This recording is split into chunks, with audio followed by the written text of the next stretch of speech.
साम्राज्य न्यूज, सामान्यांचा असामान्य आवाज. पंतप्रधान आवास योजनेअंतर्गत मंजूर घरकुलाच्या शेवटच्या हप्त्यासाठी लाभार्थ्याकडून लाच मागितल्याप्रकरणी उंबरगाव तालुका पंढरपूर येथील ग्रामपंचायत अधिकारी आणि शिपाई यांना सोलापूर लाचलुचपत प्रतिबंधक विभागाने सापळा रचून पकडले. या कारवाईत ग्रामपंचायत शिपाई दत्तात्रय अभिमान कांबळे यांनी तक्रारदाराकडून 12,000 रुपयांची लाच स्वीकारताना रंगेहात पकडले.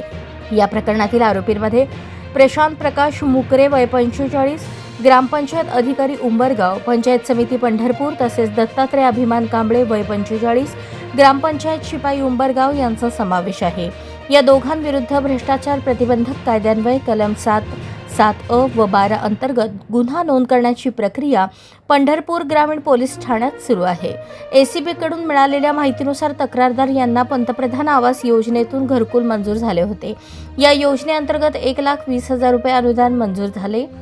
मात्र घरकुलाचा शेवटचा हप्ता देण्यासाठी आरोपींनी तक्रारदाराकडे 20,000 रुपयांची लाच मागितली.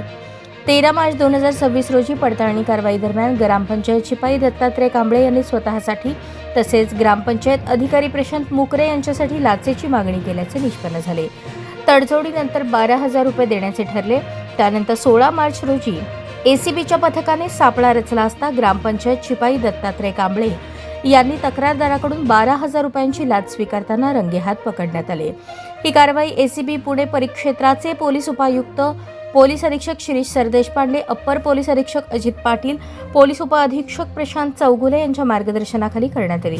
कारवाईत पोलीस निरीक्षक रवींद्र लांभाते, पोलीस निरीक्षक शैलेश पवार तसेच एसीबी सोलापूरच्या पथकातील अधिकारी व कर्मचारी सहभागी होते.